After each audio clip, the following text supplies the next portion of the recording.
Great to see you tonight. I love the crowd that will come out, even if it's like raining or it's difficult or, I just think it's great when people will just not let things distract them from the things that are really good for them. And so why don't you open your Bibles to 2 Samuel chapter 15 as we continue working our way through the Old Testament together. And this chapter it can be convicting, it can be powerful, it can be instructive, because it deals with probably one of the more difficult experiences we will have in this life. Life throws difficult things at us, challenging things. Sometimes it's the feelings of loss. Sometimes it's going through times that are very confusing, where we don't understand why things are happening the way they do. Sometimes it's disappointment. Sometimes it's failure. All these things that happen that break our hearts. They discourage us. They make it feel like the world is against us or our world is falling apart. I like Maverick City.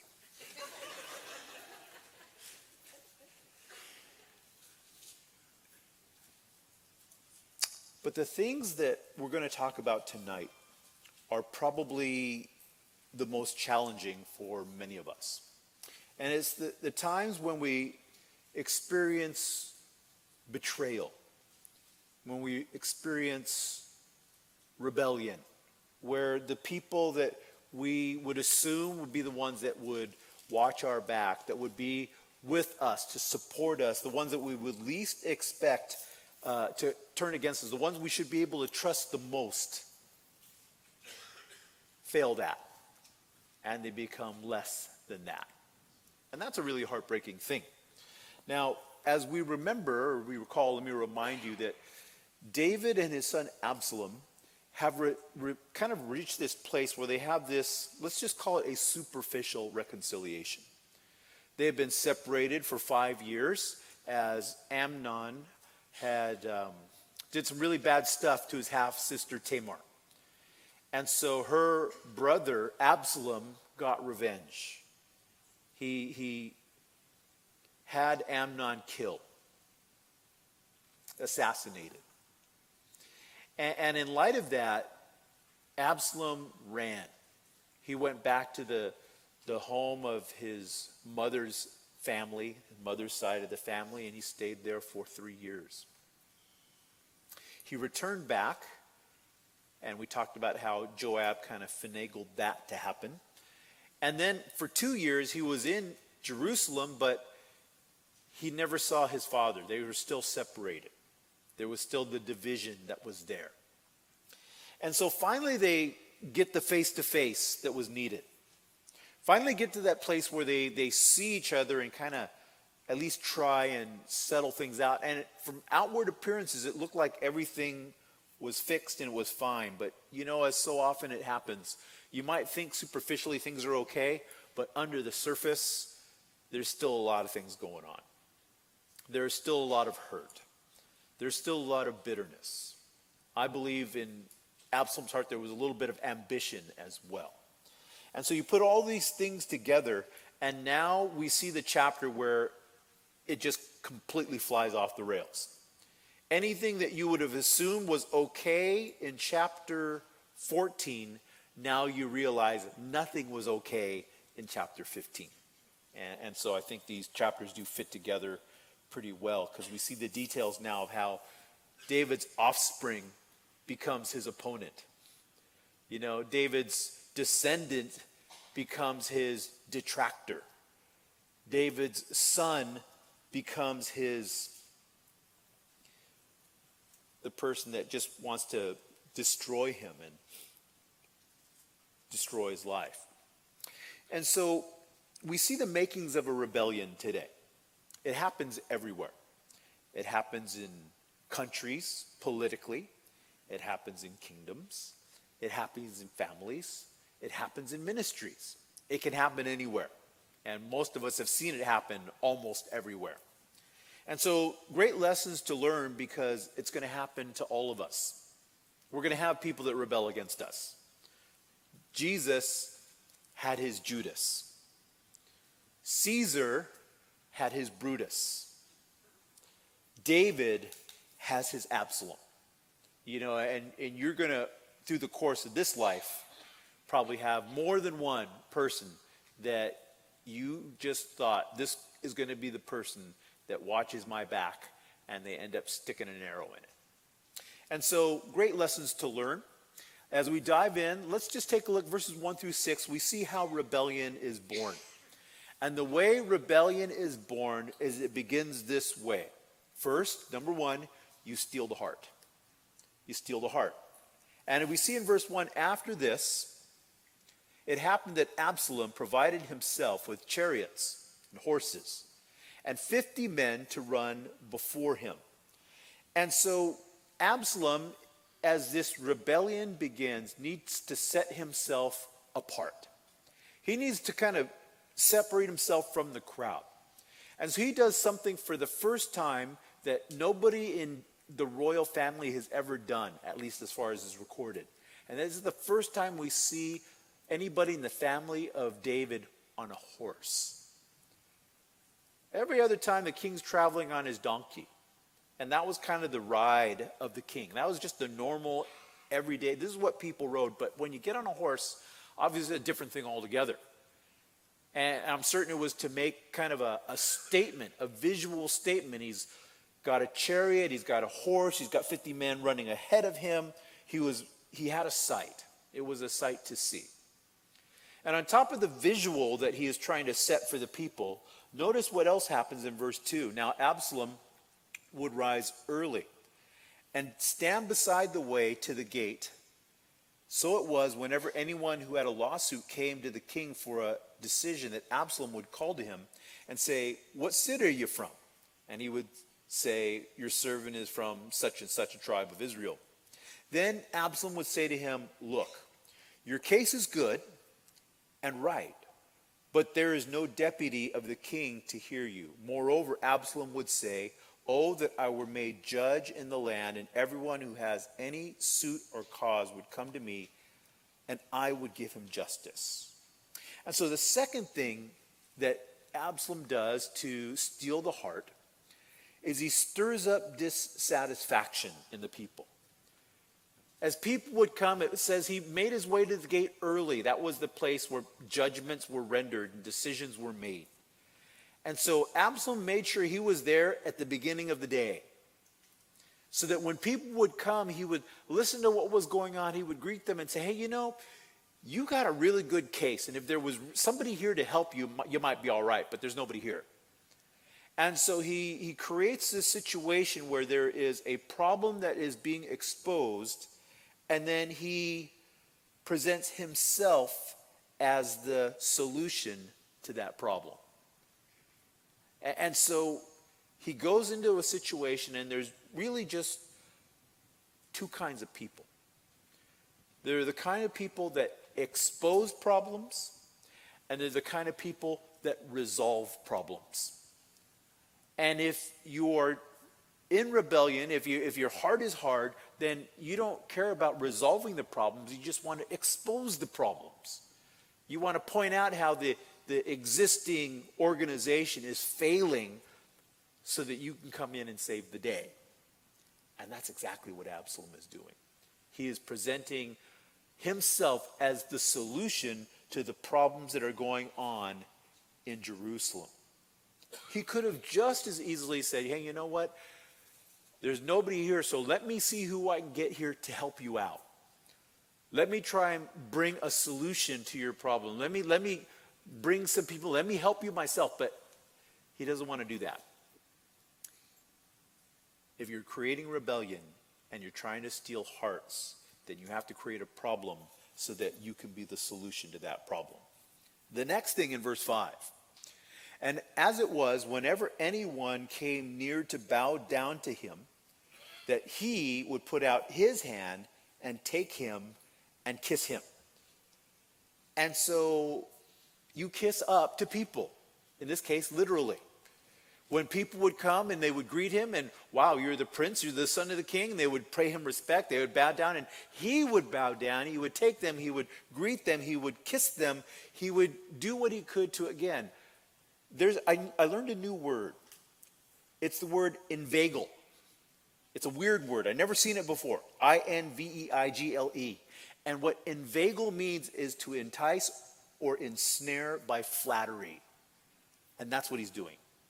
He is flattering. He is speaking in such a way that people's hearts will be softened towards him, and they'll think Absalom is just the greatest guy. Look how kind he is. Look how humble he is. What a man.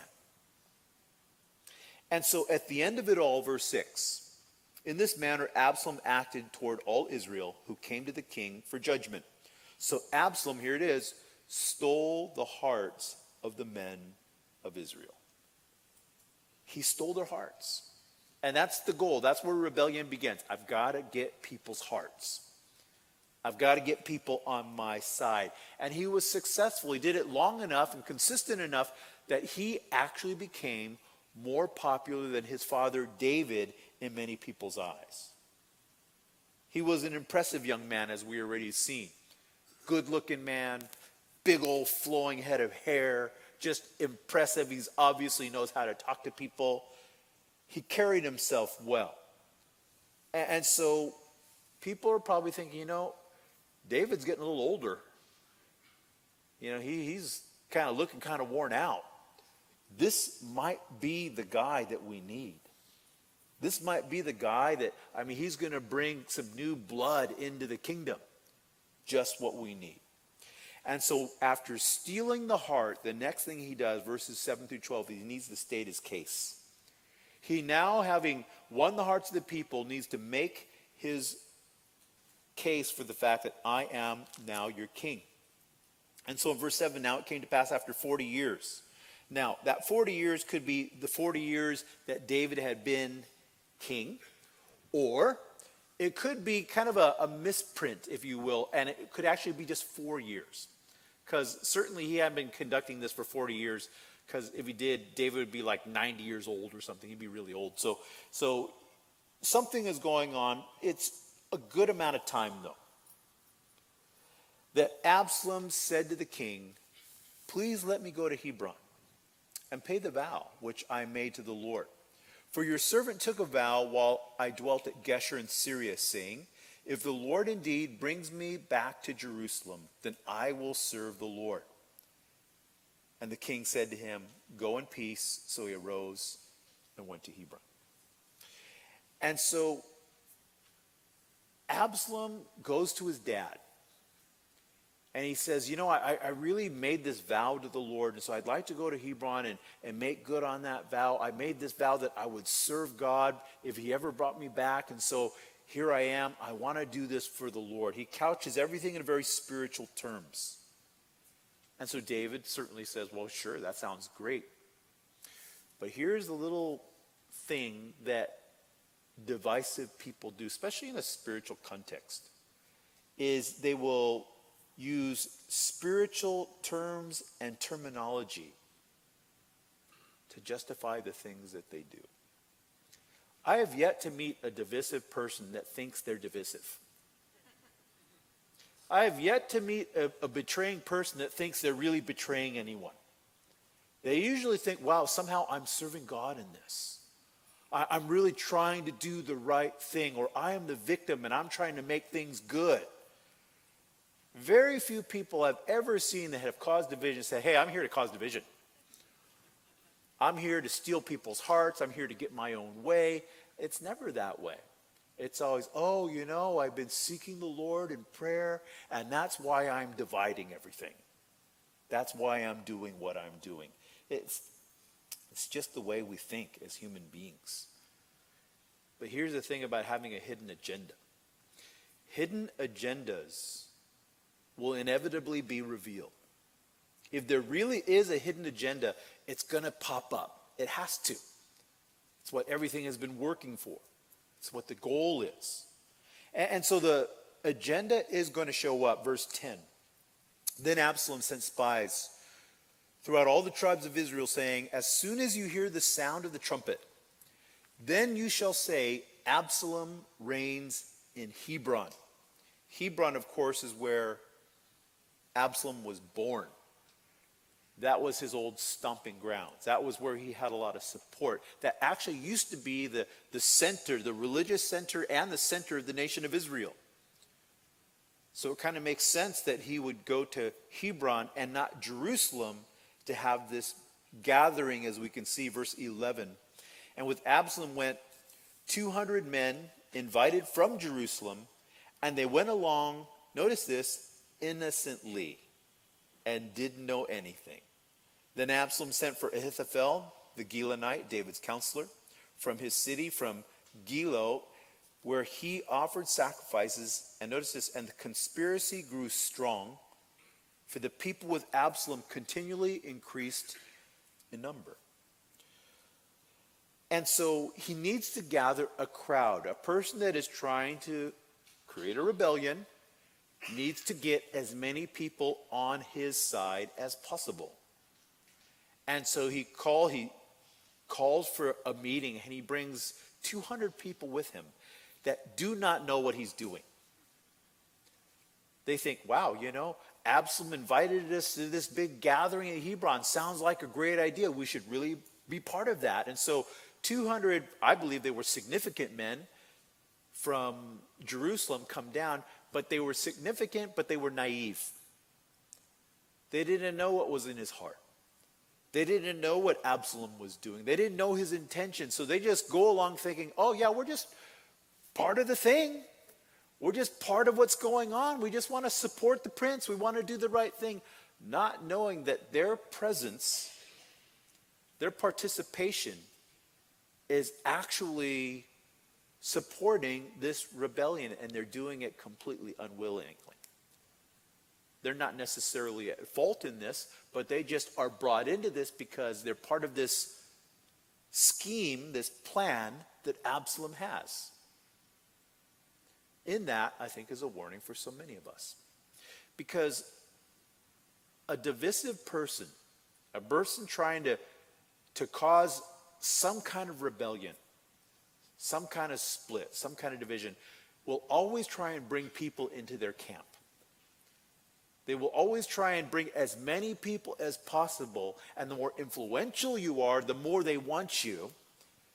And so they will bring you in and say, hey, look, everybody sees it my way. Look, we've got all these people around that are on my side. And so these 200 people are, in a sense, kind of entrapped into this. Once they're there, they can't leave. If they leave, they would probably have been in trouble. They went home, they would have been in trouble. And so they're kind of stuck in between, looking like they support a rebellion they probably don't want no part of. And at the same time, their very presence there is supporting this young man with all his ambitions and desires. Just be careful. Just be careful when you sense like the Lord is showing you, you know what? You're trying to recruit me to something. You're trying to get me on your side. And boy, I've seen that so of you. It could be at the workplace, could be at the church, it could be anywhere where people, you could just, Matt, why are you trying so hard to get me on your side? Do everyone a favor and just be on Jesus' side. As long as you're on Jesus' side, you'll be all right. But as soon as you start taking sides with people, it could turn into something that you didn't think it would be. And so here you got these 200 guys, and they're now kind of in this difficult position of looking like they're in support of this rebellion. And then it also says he called for Ahithophel. We've talked about Ahithophel in the past. Ahithophel was one of David's most trusted counselors. The guy that he could go to when he had a question that he didn't have an answer to, or he was struggling through something, and Ahithophel would give him wisdom. He was trusted. And so Ahithophel is invited along. And if you remember, Ahithophel was Bathsheba's grandfather. And so just kind of log that away in the back access of your memory for now. We'll come back to that in a minute. So in verse 13, things are looking really rough. Now a messenger came to David, saying, "The hearts of the men of Israel are with Absalom." So David said to all his servants who were with him at Jerusalem, "Arise, let us flee. For we shall not escape from Absalom. Make haste to depart, lest he overtake us suddenly and bring disaster upon us and strike the city with the edge of the sword." And so now David is in a place where he's got to make some choices. And one of the choices he's going to have to make is, do I fight or do I flee? Do I stand up for myself and my kingdom and my people, or do I get out of Dodge? And David makes a choice. And it was a good choice. It was the right choice.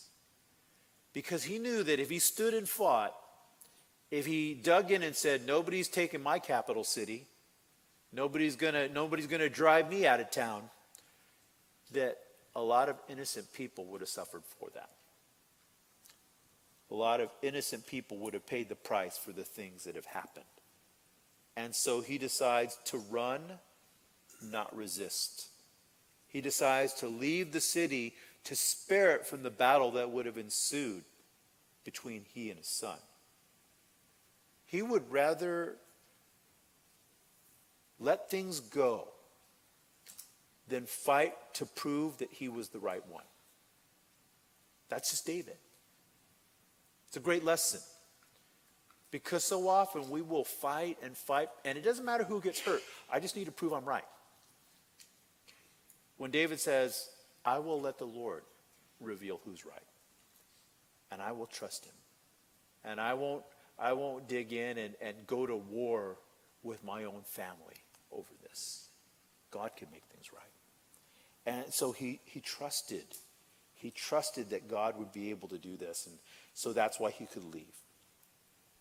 And what's interesting is, as sad as the chapter has been up to this point, one of the things I want you to understand when we hit these seasons, and we all will, almost all of us will hit seasons where it's like people who I thought would never turn on me have turned on me. People that I thought I could trust have now betrayed. It's going to happen. But as dark as that is, one of the amazing things will happen is it will reveal who your friends are. You'll find out who really is faithful. And we start to see person after person after person who stood up and said, "David, I'm in your corner with you. I'm not going anywhere." Notice verse 15. Excuse me. And the king's servant said to the king, "We're your servants, ready to do whatever my lord the king commands." Then the king went out with all his household after him. But the king left 10 women, concubines, to keep the house. And the king went out with all the people after him and stopped at the outskirts. Then all his servants passed before him, and all the Kerethites and all the Pelethites and all the Gittites, 600 men who had followed him from Gath, passed before the king. And so David's servants are following him. He leaves 10 ladies behind to kind of keep the house, maintain a presence there. But as they reach the edge of town, David stops, and all his guys start filing past him. The Pelethites, the Kerethites, these were like his guard, the guards in his palace, in his army, and the Gittites, specifically 600 men who had followed him from Gath. He was in Gath decades before. These are men who had been with him when David was a nobody. These were the men that stayed with him and were committed, and they just said, "David, you're our guy and we trust you." They followed him when David was a nobody. He was just a fugitive running for his life from the king.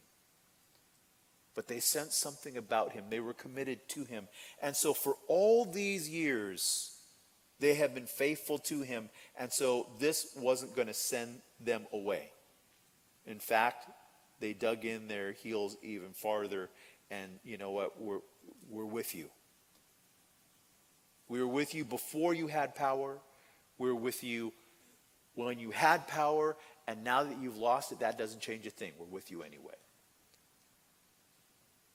If you're really fortunate, you'll be able to look back over life and realize that God has placed some people in your life that have been there for a long time.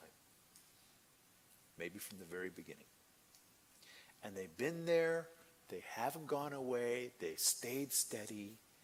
And you know what? In those difficult times, thank the Lord for those people. And you know what? Do yourself a favor and them a favor. Thank the Lord for them even now. Don't wait till things go really bad and realize, wow, you know what? Everybody bailed out on me except you. Oh, that's great when they do that. And you will be very grateful. But just remember that God does place people in our lives. And many of these people look back over years and even decades and realize, man, you have been a good friend for a long time. Thank you so much. And just as they have been friends to you, be friends to them. Just as they have been loyal to you, be loyal to them. It's an amazing thing. And so you've got all these people that are starting to follow along behind David. And in verses 19 through 23, I see an example of what I'm going to call unexpected loyalty. Yeah, there's a loyalty that you can understand. But then there's a loyalty that just like it's almost supernatural. It doesn't even make sense, this kind of loyalty. But man, is it special. Verse 19, then the king said to Ittai the Gittite, why are you going with us?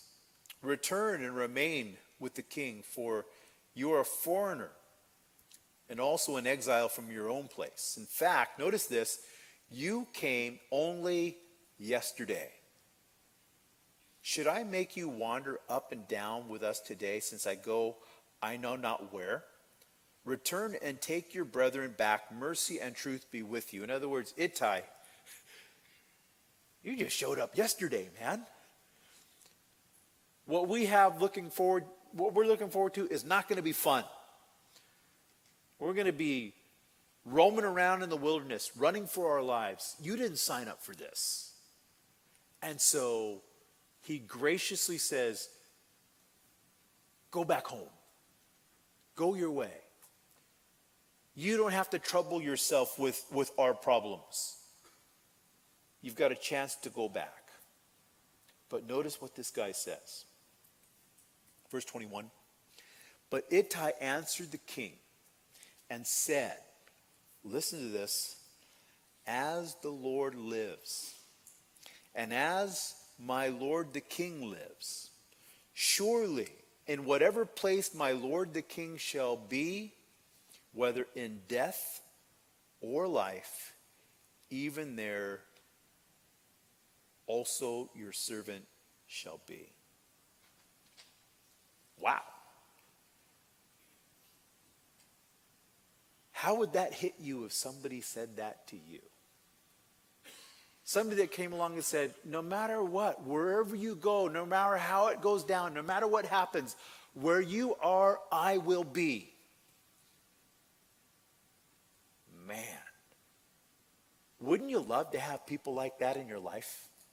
Would you love to have a few people like that in your life? Oh, yeah. I would suggest to you, if you want people like that in your life, be that person. Don't just say, Lord, if you just give me a real friend, that'd be amazing. Be that real friend to people. And I want to suggest to you, the reason why a guy that had just met David the day before would say, in the name of the Lord, as long as the Lord lives and you live where you are, it's because David was that kind of person. And people like that draw people like that. You attract people like that. That old cliche, birds of a feather flock together. Well, David was that kind of bird. And I want to tell you something. You might think, man, how amazing it would be to have people like that in my life.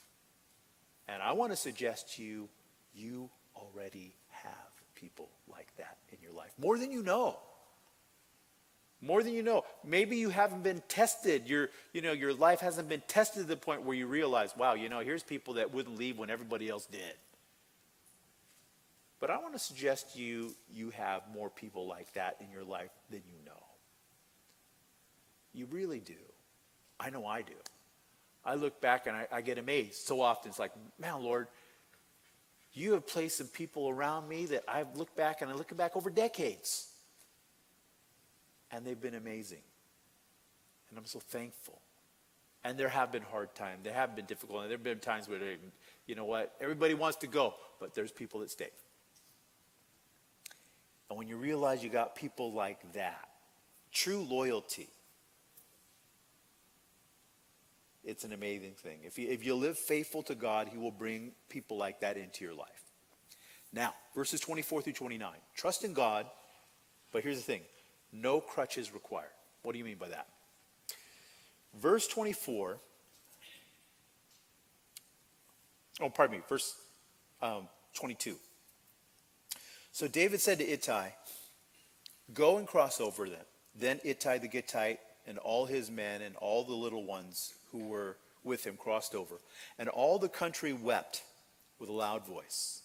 And all the people crossed over. The king himself also crossed over the brook Kidron, same little brook that Jesus crossed over in John 18.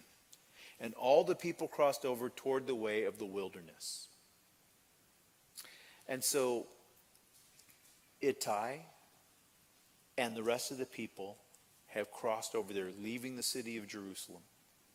And it was then, verse 24, there was Zadok and all the Levites with him, bearing the ark of the covenant of God. And they set down the ark of God, and Abiathar went up until all the people had finished crossing over from the city. Then the king said to Zadok, carry the ark of God back into the city. If I find favor in the eyes of the Lord, he will bring me back and show me both it and his dwelling place. But if he says thus, I have no delight in him, here I am.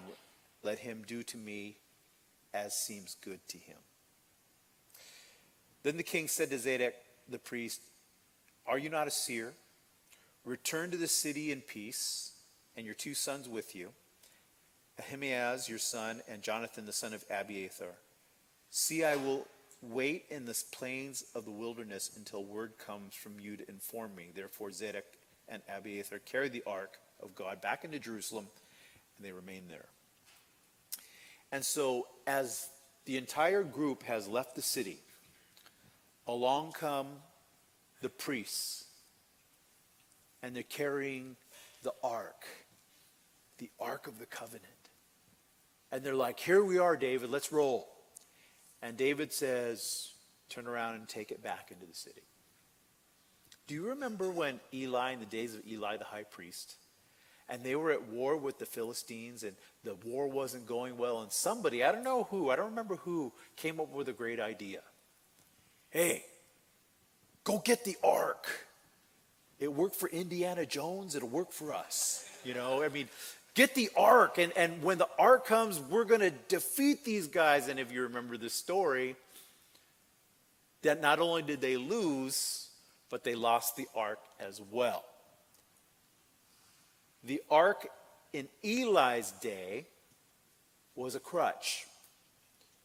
Hey, we're losing, we better get the ark. And once we get the ark, we're okay. And David says, I don't need a crutch. Even the ark, as important as it is to us, I don't need the ark. I need the presence of God. I need the favor of God. If I have the favor of God, I don't need the ark. If I don't have the favor of God, the ark isn't going to help me. And so he says, take that back home. You guys go do the work that you're supposed to. Go be priests. The people still need you. And I'll be fine. If the Lord wants to bring me back, I'll be back. And if the Lord does not want to bring me back, the Lord's will be done. He's going to do the right thing. But I can trust the Lord. And I'm willing to submit. David would say, I'm willing to submit to whatever God wants to do. And so you guys go back, you and your sons. And you can be my eyes and ears within the city. Nobody's going to question you. You know, you're the religious guys. You're the priests. They need you. And so just do your business, and I'll hang around here by the river, and you can give me updates. You can feed me intel. You can let me know what's going on. And that would be a bigger blessing to me than having you carry the ark around behind me. Be another thing for me to worry about. So they go back. They return. Then in verse 30, so David went up by the ascent of the Mount of Olives and wept as he went up. And he had his head covered. And he went barefoot. And all the people who were with him covered their heads and went up, weeping as they went up. It was a sad moment. It's that moment where reality sinks in, like this is really happening, isn't it? This isn't a bad dream. It's not a nightmare. We are leaving our homes. We're leaving our city. We're leaving everything we built. We're leaving many people we know and love. And David, poor guy, put yourself in his shoes for a minute. It's because my son, my own kid, is driving us out of the city. How terrible would that be? The shame of that. Of knowing that all these people who have trusted me and loved me now have to follow me out into the wilderness to who knows where and who knows what. Not knowing if we're even going to live. If we're going to end up in a war, Absalom catches us, he executes us all. And then, kind of to top it all off, verse 31, then someone told David, saying, Ahithophel is among the conspirators with Absalom. And David said, O Lord, I pray, turn the counsel of Ahithophel into foolishness. It's like when he heard Ahithophel has joined the rebellion, that's like, oh, not good. It's like having this mastermind that you've worked with for years and years and years. All of a sudden you realize, now this guy is working against me. Now the genius, the intelligence, the instinct, all that IQ is now going to be turned against me and destroy my life. Oh man, Ahithophel. The same guy, it says in Psalm 41:9, man, we took sweet counsel together. We walked to the house of God in the throng, in the crowd. We worshiped together. We fought together. We served together. And now we're not together anymore.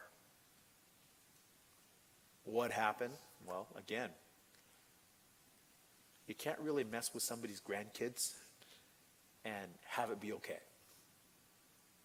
And so was that the only reason? I don't know. All I know is David is leaving the city barefoot, head covered, in tears with the people, and he realizes this is a really tragic moment in my life.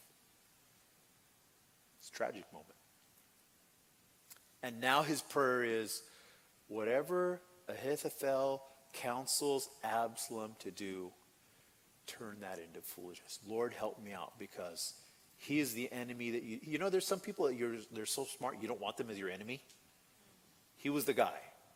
I don't want Ahithophel as my enemy. And so, Lord, turn his counsel into foolishness. Lastly, verse 32, that prayer gets answered, and it gets answered pretty quick. Now it happened when David had come to the top of the mountain where he worshiped God. There was Hushai the Archite coming to meet him with his robe torn and dust on his head. And I like the fact that in verse 32, with all that's going on in David's life, he is transplanting this group of who knows if it was 1,000 or more people, family and faithful friends, and they're like, we're going to go. And we're running for our lives, because if Absalom catches us, it's not going to be good. And he says, I got to stop. I need to worship. I need to get my head screwed on straight. Because with all the things that are happening in my mind right now, all the things that are going on, as fast as life is going on, I'm going to mess things up if I don't take time to be still before God. I think there's some real wisdom there. And it's in the process of doing that, as he is worshiping on the mountain, that this man named Hushai comes. And who is this? Who is Hushai? Verse 33. David said to him, if you go on with me, then you will become a burden to me.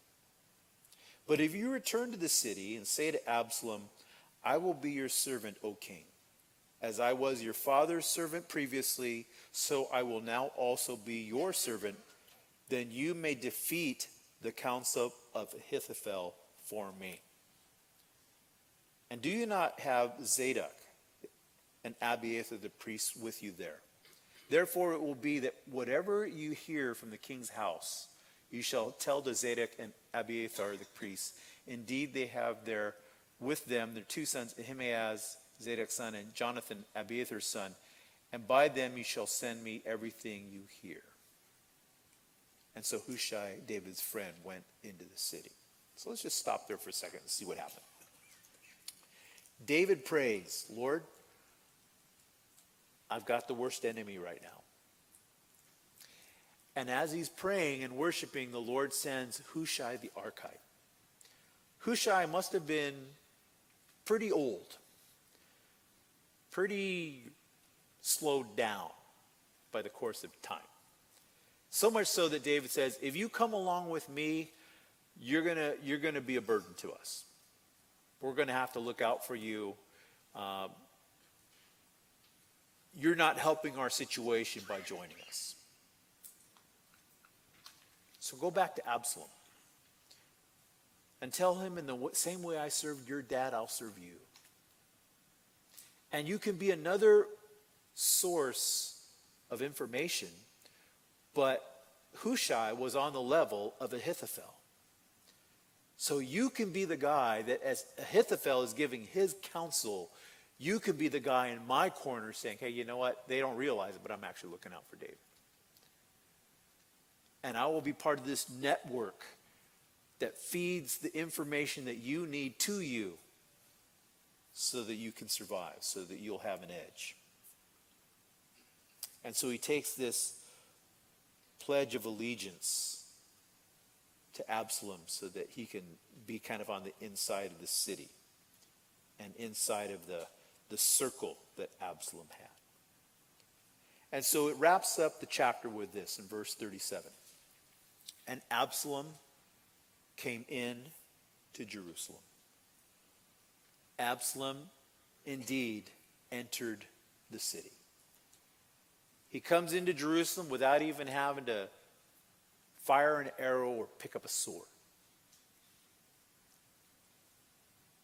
Pretty covert, pretty sneaky. He stole the hearts of the people. Then he stated his case before the people. He recruited people around him, declared himself to be the king. And I would say people would look at that and go, you know, that plan kind of went off without a hitch. He got the king out without even a battle or a war. He got what he wanted. But here's the problem. He got what he wanted, but he got it the wrong way. And that's always the danger. The sad thing to me as I think about it is Absalom would have more than likely been the king when David passed away anyway. He would have had this thing that he wanted, but you know what? When the flesh gets in the way, and desires get in the way, and impatience gets in the way, people tend to do things to try and accomplish what would have happened anyway, but they do it in their own strength and they mess everything up. The lesson I learned from this, you can close up your Bibles, of the many, there's a ton of lessons in this chapter. I know none of them are fun, but they make us wiser. But I think the lesson I walk away from this in my own life is this. You don't want to end up on the wrong side of rebellion. You just don't want to end up on the wrong side of it. And the wrong side of it is man's side. Helping a man to achieve his goals if they're not God's goals. If they're God's goals, God's plans, then you know what? It flows, it's smooth, it's a beautiful, beautiful thing. But to be on the wrong side of rebellion, even if it achieves what it wants, is not a good thing. There's really nothing in Absalom's story that speaks of honor or integrity or faith.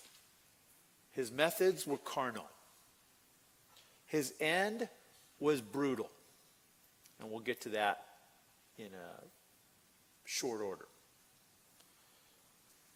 And so his life serves kind of as a warning of what we do not want to be. As I think about rebellion, I think about the fact that, it's usually just built around the fact that, it's man's desires and a lack in man's faith for God to accomplish his will. And so people take things into their own hands. They do things in their own understanding, try and accomplish a goal that is all their own. And it always works out so sadly. Even if it succeeds for a time, like Absalom's did. When he walked into Jerusalem, and we're going to see the other things he did, not good. I'm sure he was thinking, wow, that worked like a charm. Took a little while, but that worked beautifully. But it didn't really work. And it ended up being his destruction. Ruined him. And for me and for us, the Bible in the New Testament gives us this warning. He says, now, I urge you, brethren, note those who cause divisions and offenses, contrary to the doctrine which you learned, and avoid them. For those who are such do not serve our Lord Jesus Christ, but their own belly. And by smooth words and flattering speech deceive the hearts of the simple. And so, be wise. Be wise to the way the enemy works. Be wise to the way that people can work. And say, you know what, Lord, help me to just be faithful and loyal to you. I don't want to be part of any person's madness, craziness.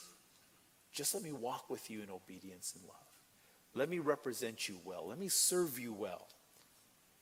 And as you do that, you know what? I can't guarantee that you will have a smooth life and you won't have people rebelling against you.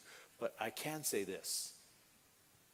The Lord will be with you, and he will place people in your life that you will be amazed at and think, wow, Lord, you have really blessed me with some people that I don't deserve in this life. And that's a neat way to go through life, knowing that you've got people in your life that you don't even deserve. But it's so good. Let's pray. Father, we thank you again. We ask as we wrap up our time together that you would give us eyes that we need to see what's going on around us, Lord. That we wouldn't be naive and simple when it comes to the things of the world and the things of the flesh and, the things that try and trip us up. Lord, that you would give us a wisdom that comes from you, that you would surround us with people that have the heart of Ittai the Gittite. Just sensing what the Lord is doing and wanting to be a part of that no matter what. And that, Lord, through that, you would be so honored and glorified as your family just cannot be split up, can't be divided, won't consume and devour itself. But just to flow together in love and in unity as you desire us to be. And so, Lord, work in our hearts, work in my heart, Lord, that these things can happen in such a way that you would be honored and glorified. And before we go, we pray. Even with all this talk of rebellion and betrayal, we can't help but think of the one who was betrayed. That Jesus was hung on a cross, and His friends abandoned him. And he went to a cross alone. But he went willingly because he knew what it would accomplish. It would bring together a family in love and in forgiveness that couldn't come together any other way. And so, Lord, I pray if there's anybody in this place today that it's time for them to turn in faith to you and receive your forgiveness and receive your love and put themselves in a place of just dependence upon you. Just trusting you for everything. For life, forgiveness, future, all these things, Lord. We pray there's anybody tonight that needs to turn to you in faith, that this would be the moment and this would be the time that they would come to their senses and turn to you. And if that's you right now, and you would say, yeah, you know what, I realize I need to place my faith in him. I need to turn to the Lord in faith and receive his forgiveness and receive his love and receive what he has for me. That's for you right now. If that's you, I'm going to invite you right where you're at. Will you get up out of your seat and stand to your feet? I want to lead you in prayer. I want to lead you in a prayer of coming to the Lord and receiving his forgiveness and his love and his plan for your life, because he wants to do things in your life that are good. He wants to give you a future and a hope. And so that's you right now. I'm going to ask you right where you're at. Will you get up out of your seat, stand to your feet, and I'm going to lead you in prayer. The Lord's going to meet you in this place today. If that's you right now, this is your invitation. Your invitation is life is before you. And you can receive it, or you can turn away and leave it sitting there on the table. And so, if that's you today and you're ready to receive it, get up out of your seat, stand to your feet, and we'll pray. Anyone here?